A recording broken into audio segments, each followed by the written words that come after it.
Hi, everyone. Thank you for joining, even if this isn't the session you meant to join. They're getting that fixed for you so you can join the other session soon. But if you are at the right session, this is using qualitative methods to ensure fair assessment of applicants. That's a long, flowery way of saying, let's make sure that you make a fair decision about which applicant fits your needs for your job. I work in the LCC pre-award. Prior to coming to UNC, I worked for Johns Hopkins in their post-award sub-award team, outgoing sub-award. I did a lot of hiring. I ended up as a director after a few years. So I hired my staff entirely from scratch, which was great if you have the opportunity to do that. Also, prior to working for Johns Hopkins, I worked as an interviewer for incoming applicants to be teachers in Baltimore City under the New Teacher Project in Baltimore. So I've had a lot of experience assessing applications and interviews. In addition, outside of my normal 9 to 5, I give trainings in the community for women entering the workplace after a long period of leaving on how to create an effective resume and cover letter and how to prepare for an interview, both virtually and live. So I've got a lot of experience. So let's go ahead and get started. Definitely put your questions in the Q&A and we'll get to them either during the presentation or later. And here we go. So the objectives are fairly simple. You need to hire somebody. You've got an open position and you need to hire somebody. After this session, you should be able to create an accurate job description that gets at the skill sets necessary for your open position. In addition, you'll be able to convert those skill sets into unbiased interview questions. And finally, you will understand how to score those interview questions. It's a lot in this session, so if I'm talking a little fast, I do apologize. So first, let's talk about what are skill sets. These are the basic know-hows that a person comes to you with, keeping in mind that research administration is a job that most people aren't trained for before they come to us, right? Most of us have stumbled into this field and are like, oh, okay, cool. It's not at all what I thought it was.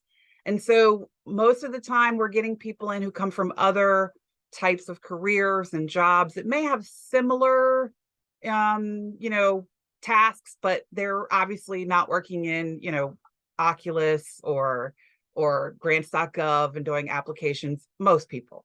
So we want to know what skill sets are required for most jobs. So I'm going to speak specific to my group, which is the pre-award group. We were actually hiring.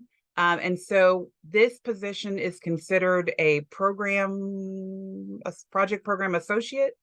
I think I put that up here later. But for this position in our group, you go to the UNC HR competencies website, and these are the competencies or skill sets that UNC or the state requires for our particular position.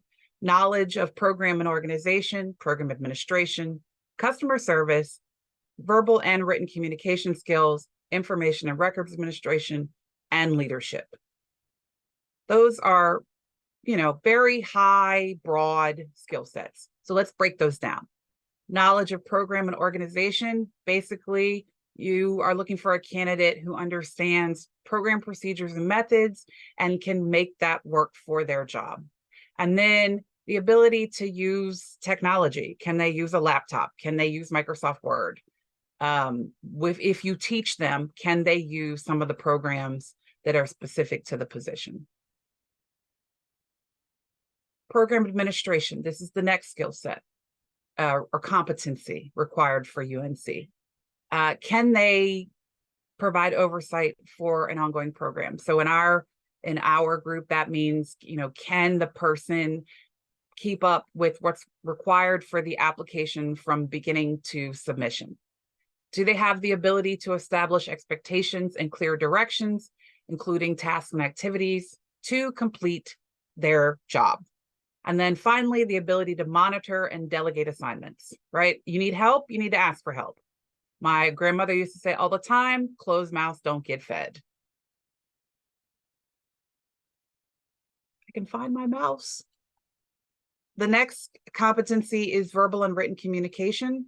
Can your candidate say what needs to be said in a professional manner? Can they write what needs to be written in a professional manner?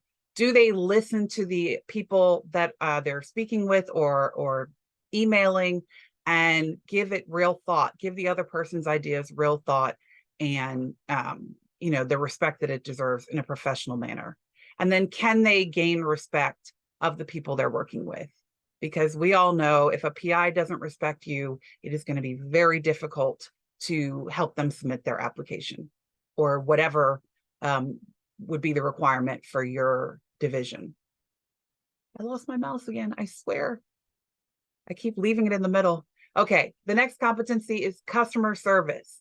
This, to me, is the most important part of any research administration job, no matter what it is that you're doing, no matter who your customer is. We cannot get our job done unless we create a collaborative work relationship with the people that we're working with.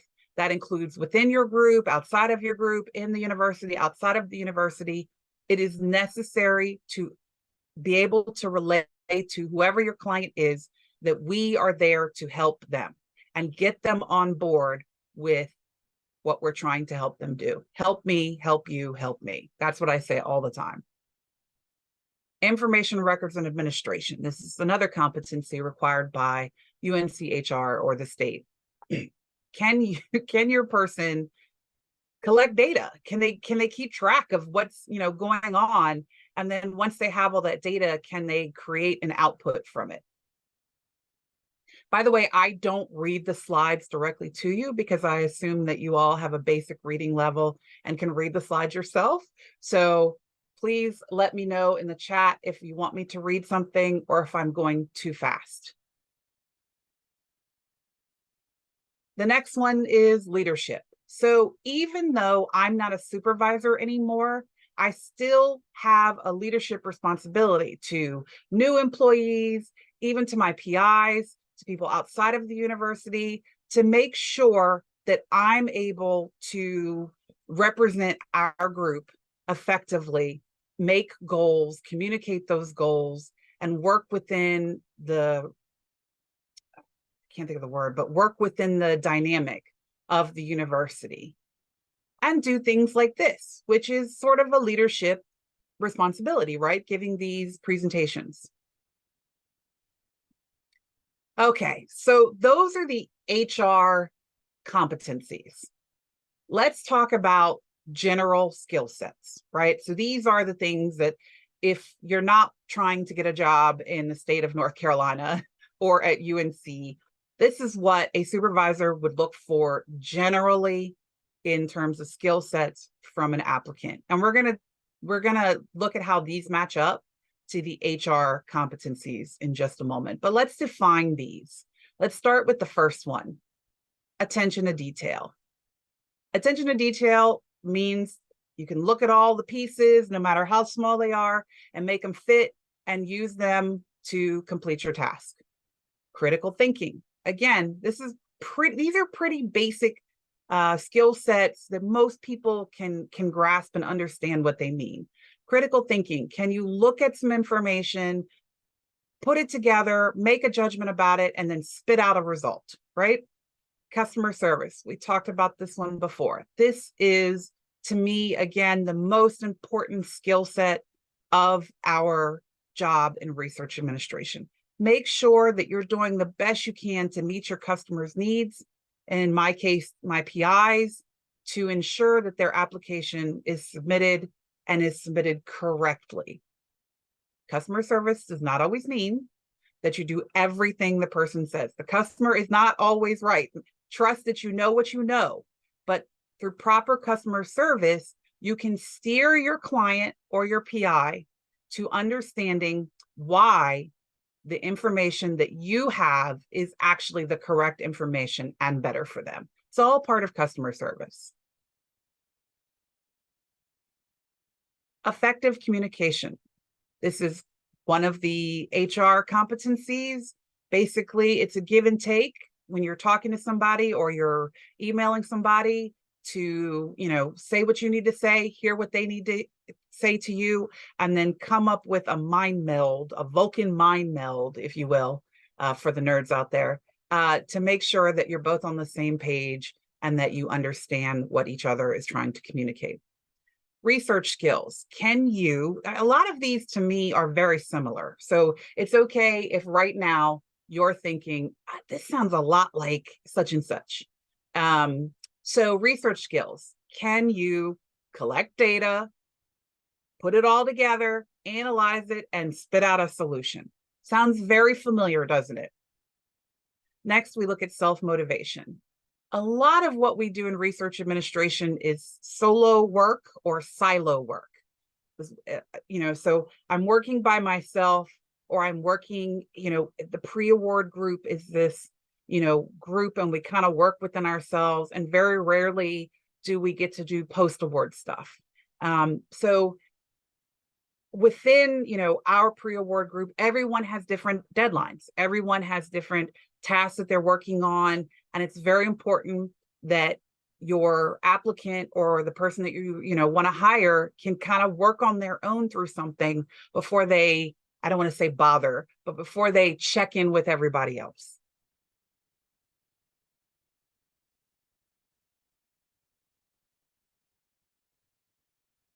Being a team player.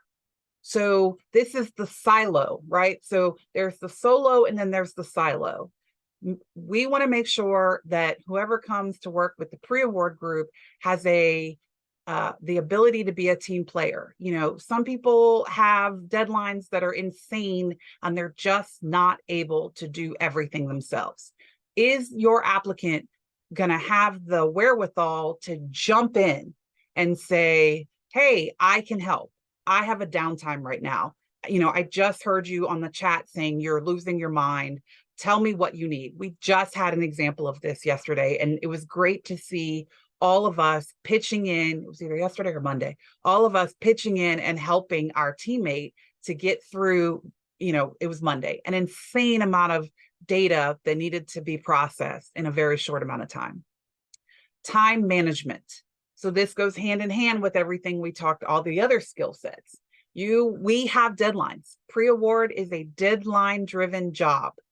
Can your applicant complete what needs to be completed so that they're not at the deadline day losing their mind and struggling and frustrating the PI with things that should have been done 2 weeks ago, if you have the time? Written communication. So again, this is professionalism. This is being able to see or hear, what the other person is saying to you in their email, and then communicating back to them a solution that is professional. Can you, use correct tone? Can you use correct grammar? Excuse me. So I don't know how to back up, but I don't know how to back up. But one of the things I wanted to say about written communication, sort of a mantra that I live by: say what you mean what you say, but don't be mean when you say it. So that's extremely important for especially the professional setting. Sometimes you have to give firm information to, whoever you're communicating with. And there's a way to do that while still maintaining your professionalism and not, being combative and attacking the person. Thank you. So data management. Again, this sounds very familiar, doesn't it? The ability to manipulate data and spit it back out.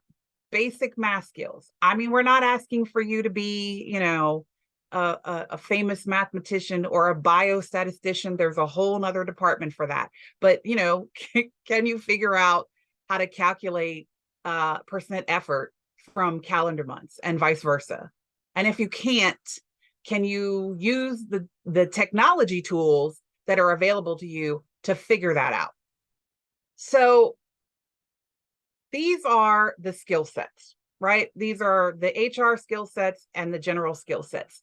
The reason that this matters is because I think I kind of said this in the beginning. You can teach somebody how to use Ramses and Infoport and the plethora of other programs, grants.gov, Proposal Central, but you can't teach somebody to critically think, right? That's a skill that they need to come with. These are skills that they need to come with. We don't have the time or the wherewithal when you have a position that you need to fill to teach somebody the basics of Microsoft Excel. They need to come already with some basic knowledge of formula manipulation, right? So it doesn't, I don't want to say it doesn't matter, but the responsibilities, the duties of the job are less important in terms of your interview than the skill sets that are required to complete that job. I knew very, very little about DoD grants when I started my position, right? But I had these skill sets that allowed me to manipulate and do and apply other programs that I had worked in to DoD. So now let's compare HR competencies with those general skill sets, because I know you're out there asking, there were so many of those skill sets. How do they match up to HR? I have to use the HR competencies to create my job description. Well, let's look. First, let's look at knowledge, program, and organization. So these are the skills that I looked at from the basic skills and believe apply to this knowledge of program and organization. Basic technology skills, that's right there. Knowledge of contemporary technology, data management, attention to detail, and research skills. I don't know if anybody wants to put in the chat any other ones that you can think of for this particular competency, but those are just the 4 that I was able to pick out. If you look at the other skill sets, I'm sure that you could pick out some other ones as well. And I don't see any comments. All right, so let's move on to the next competency.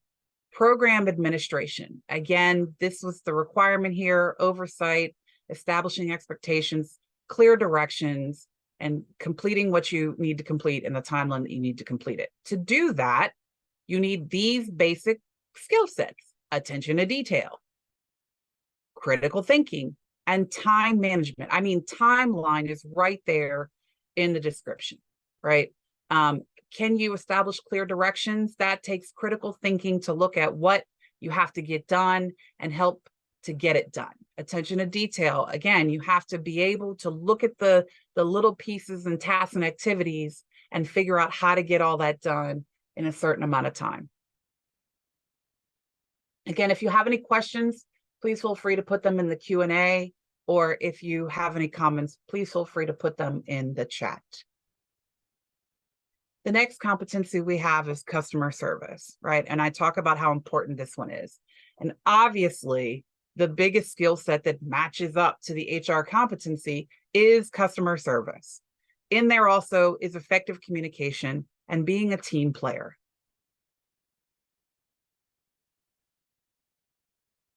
Let's look at the next competency: communication, verbal and written. Again, you have to have excellent customer service to get your information across, to listen to the other person and mind meld, as I said, all that together so that you can get your task done, in our case, applications. And so you have to have that customer service. And then the other skill sets that are pretty obvious are effective communication and written communication. Communication, verbal and written. Again, this competency matches directly with effective communication, customer service, and written communication.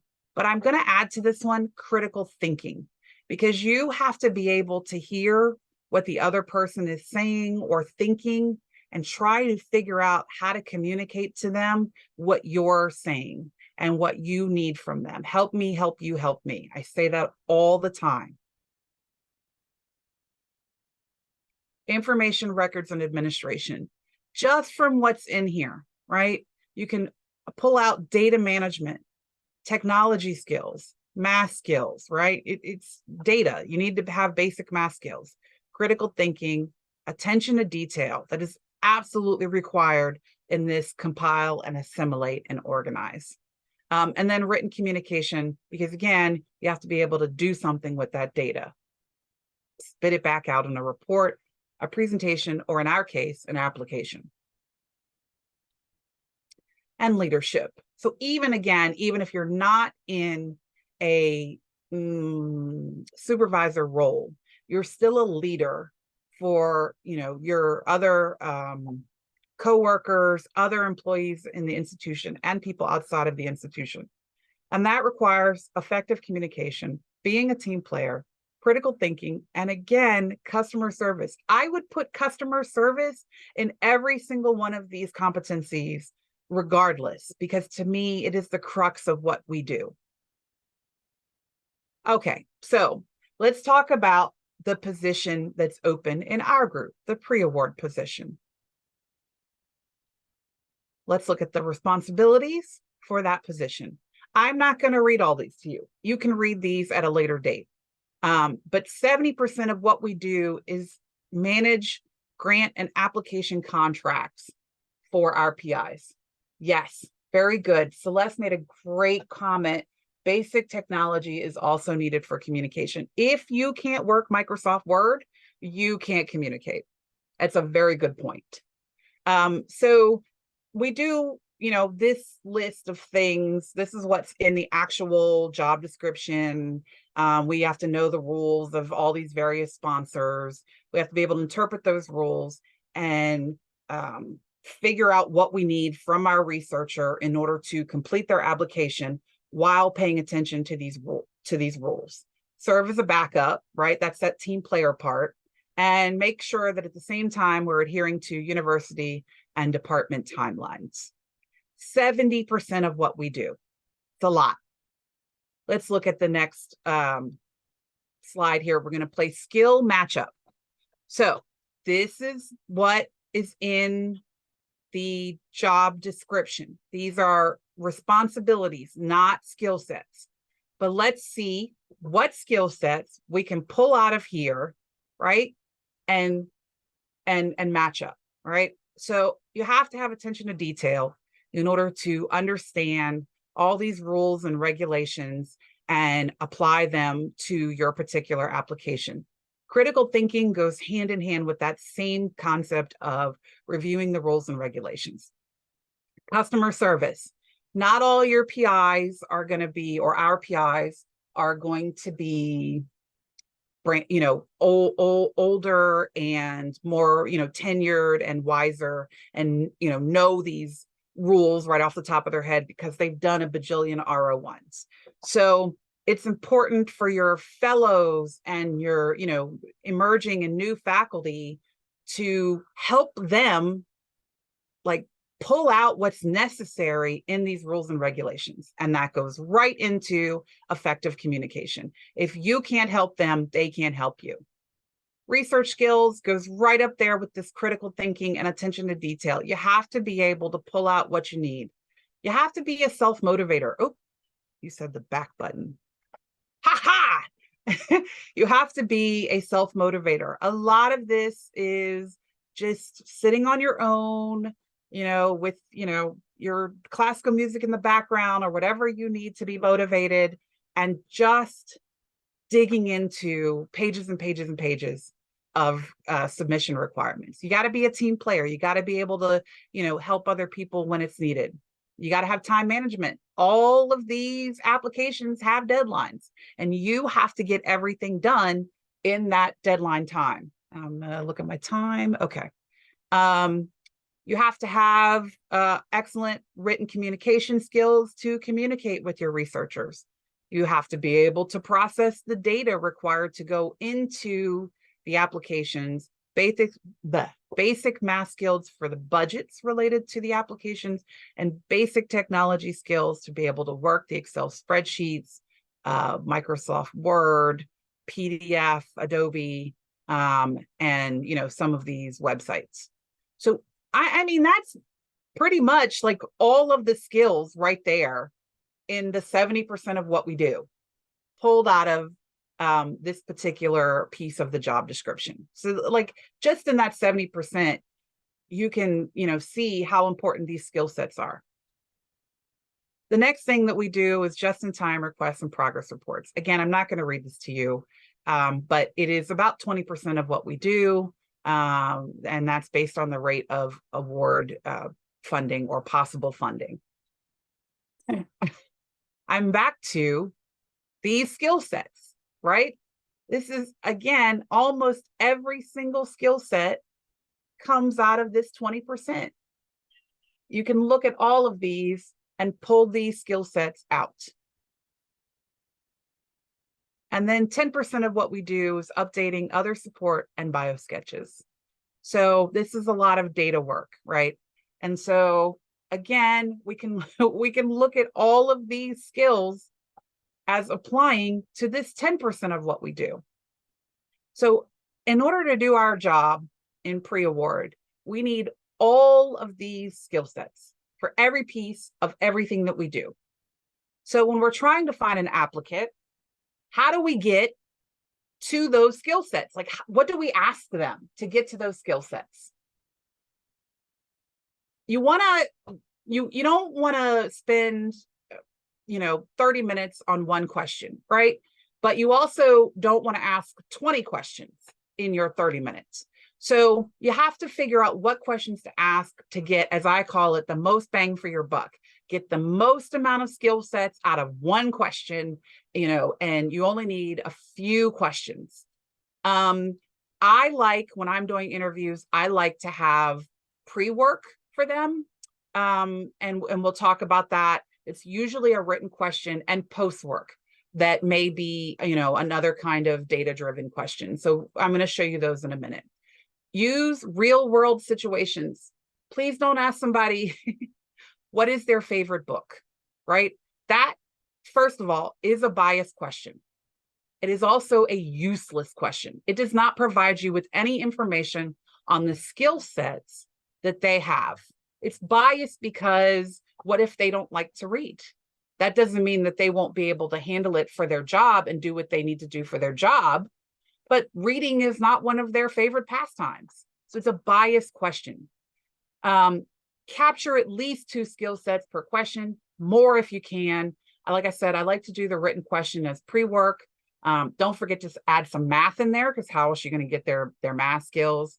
You only need to ask a few questions. And then this is the bullet point that HR is always drilling into people who are giving interviews. You can't ask that.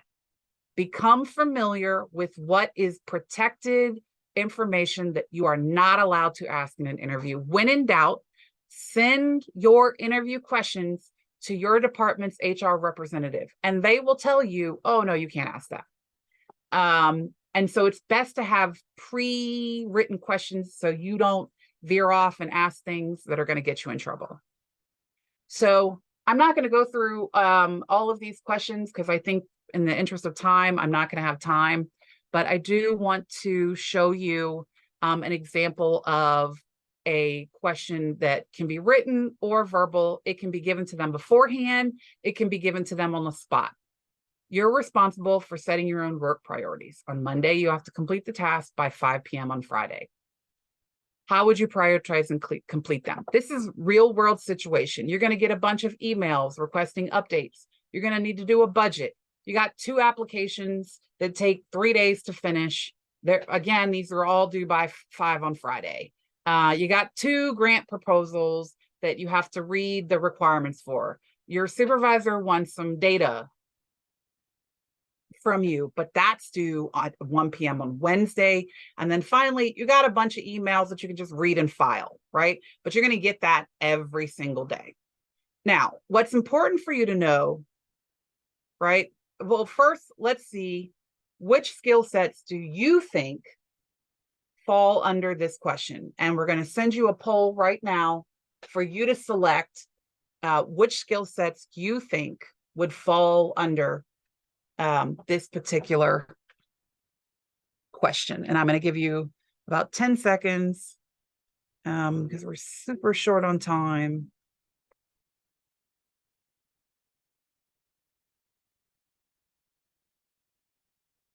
for the first question. Yes, I can see the poll.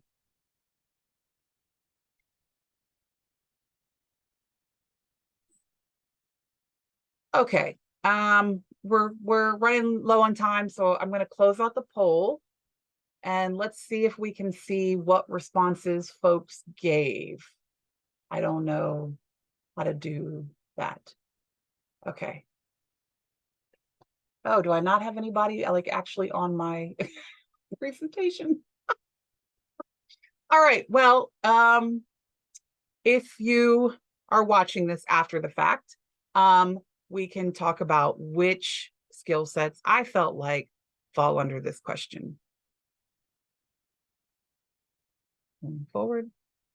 And then back up. I think that comes later. Give me just a moment. I think I might have these out of order for what I need.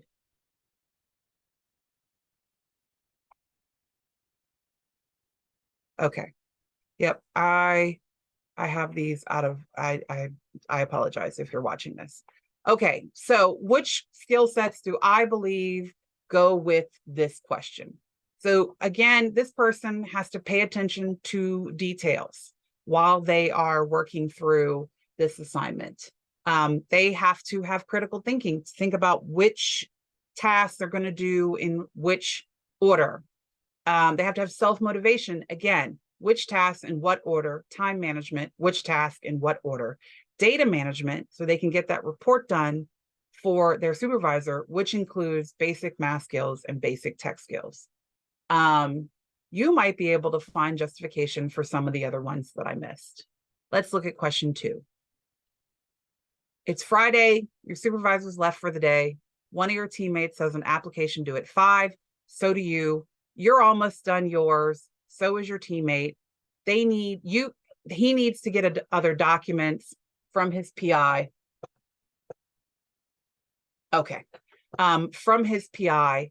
So, there's some other stuff that he needs to get. You, on the other hand, are just waiting for the reviewer to finish reviewing and giving you comments.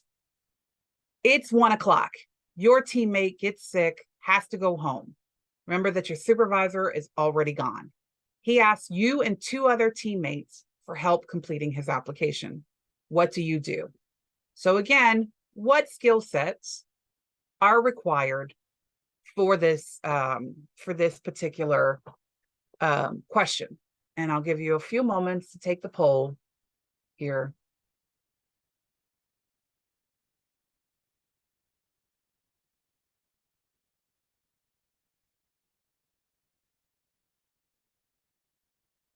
Okay, great. We're going to close the poll for that one. And so what do I think applies to this particular question? Customer service. Remember that your customers are not only other researchers that you work with, your team are your customers as well, right? Self-motivation. Can you, do what you need to do on yours and help them, which also leads right into being a team player and time management. You may have come up with more, but we're going to move on to question number 3, because you certainly can justify some of these other skill sets for that question. Okay, so this one I like to give as maybe, an on-the-spot assignment where I tell them, open Microsoft Word and create a response. You can also give this to them beforehand. So if you're doing a virtual interview, this might be a good before or after question. You got 10 forms that have to get started for this clinical trial. All the documents are required by the university or the federal government. You do not create the agreement between UNC and the subcontractor. Oh, okay. Oh, sorry. You sent the request to the subcontractor known as Naboo Inc. to complete the documents, and then you pass them on to another team who creates the agreement. It took 2 months to get the paperwork from the subcontractor because they had to get licenses. You passed the paperwork on to the next team a month ago and are no longer part of the process. So for this one, you get an email from your researcher saying that they got an email from the subsite saying that as a subsite, they were going to withdraw from the study because of how long everything is taking, and they're complaining about the amount of paperwork. So again, your researcher wants to know what's going on. Which skill sets might be required to answer this question? And I'll give you a few seconds to answer this one. All right, we're going to come back to the answers for this one in a minute. Here's the basic math question I give people. I would give them really basic, use your calculator, figure it out. Explain how you got the answer. And again, I'm going to give you a few moments to choose which skill sets you think would be needed for this question. Hint, math. And then last but not least, this is a question I would give as an after the interview question. Basically, you send them to this census website and they have to manipulate the data and create a table. Again, you can read this question later. We're a little stretched on time, so I want to get through this. And then use the poll again and choose which skill sets you think might apply. So I think that the poll is, it's not quite working like we had hoped. Okay. I am trying to amend it really quickly.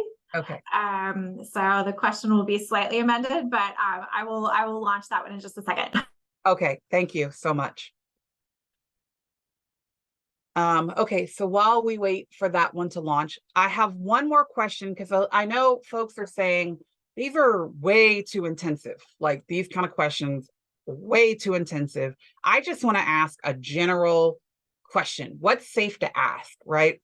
Here is a general example that my supervisor actually uses in her interview. And again, this does not have a poll with it, but I leave this to you as a general example for you to determine which skill sets you think you could assess based on this question.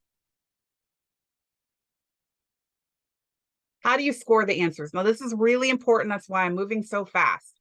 It's a very simple 1 to 5 scale. Don't make it too complicated. 1, they don't answer the question at all. That's a does not meet expectations. 2, meet some expectations. They're vague answers, but they do relate to the question, sort of. Meets most expectations. They answer the question well, but not completely.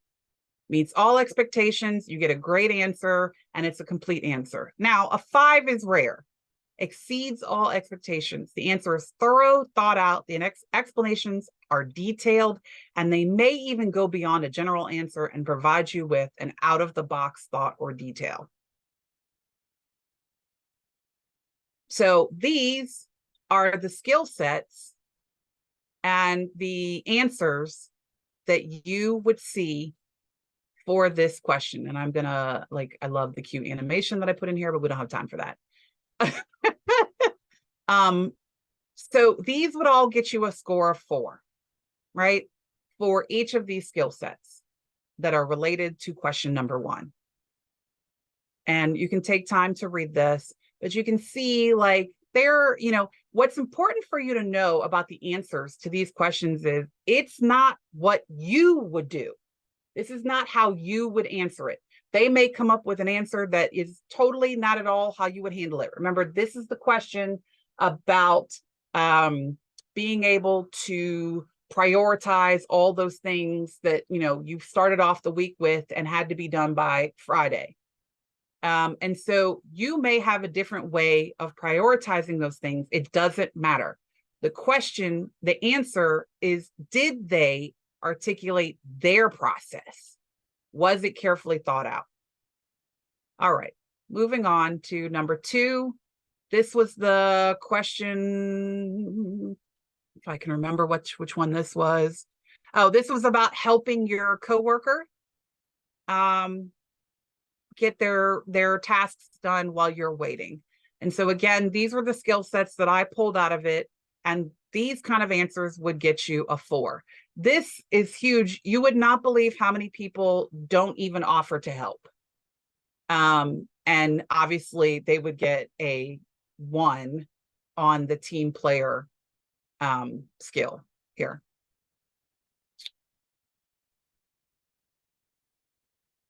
And then question 3 is the question about the subcontractor.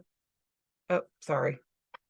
And so these are the, things that I pulled out of that, the skill sets I pulled out of that, and what would get a 4. And then for question 4, it's like super obvious, basic math skills. You could even give them critical thinking because they can explain how they got the answer. Question 5, this one is the one that we give them to take home, right?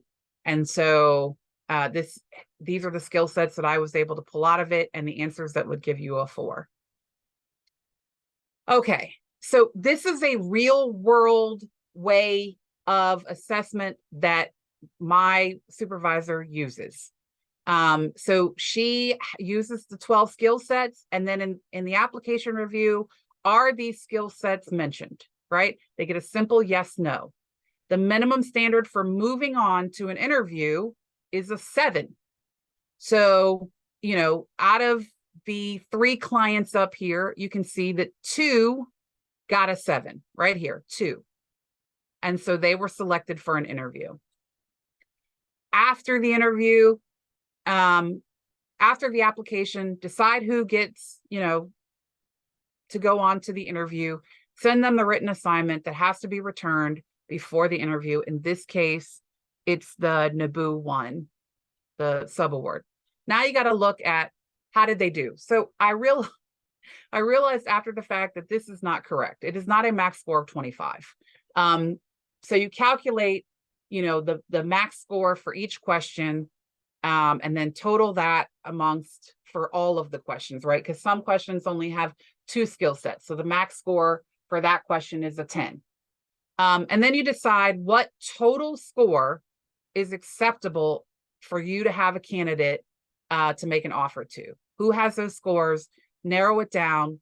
If you're not sure, right? If you have a lot of good scores, I would say this is when, okay.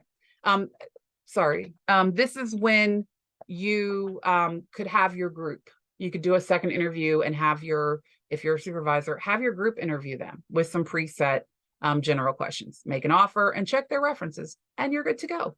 So after the interview, you're going to determine how many points total for the interview. What are the minimum standards? In this case, it was a 15. And only one person, right here, only one person made it through. That made it really easy. New hire, good to go. All right, I know we went really fast. I am available afterwards for any questions, for any thoughts. If you want to run interview questions by me later and see, what skill sets I would match to them, or help you come up with good interview questions, or match skill sets to your job description. I'm happy to do that too. Are there any questions? I don't think I saw any come through in the Q&A. And so let's, if there are no questions, Jennifer, were there any questions?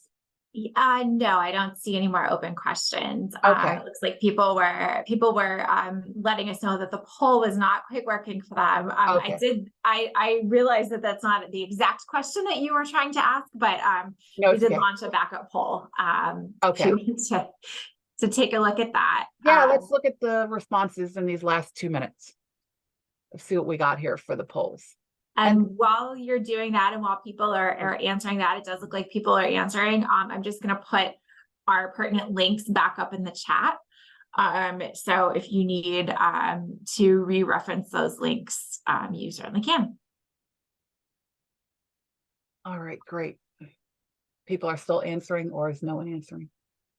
It looks like we've gotten a couple more answers. Okay. It's kind of evenly split. Interesting. All right. Yes, so I really appreciate you coming to my presentation while we wait for about 30 more seconds for more answers to come in. It's kind of cheating because you already saw the ones that I selected. But again, you know, it's definitely open to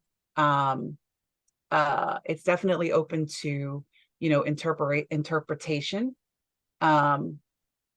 This is a great question. Which skill set do you think is most important to consider when hiring? So if you've been listening to me, you know which one I think is the most important. For me, that is customer service. We cannot do our jobs effectively if our customers are not on board with who we are. So while we're waiting, I do want to tell the story. You know, I came here from the north, and most of the researchers that I worked with were seasoned researchers who did not want to be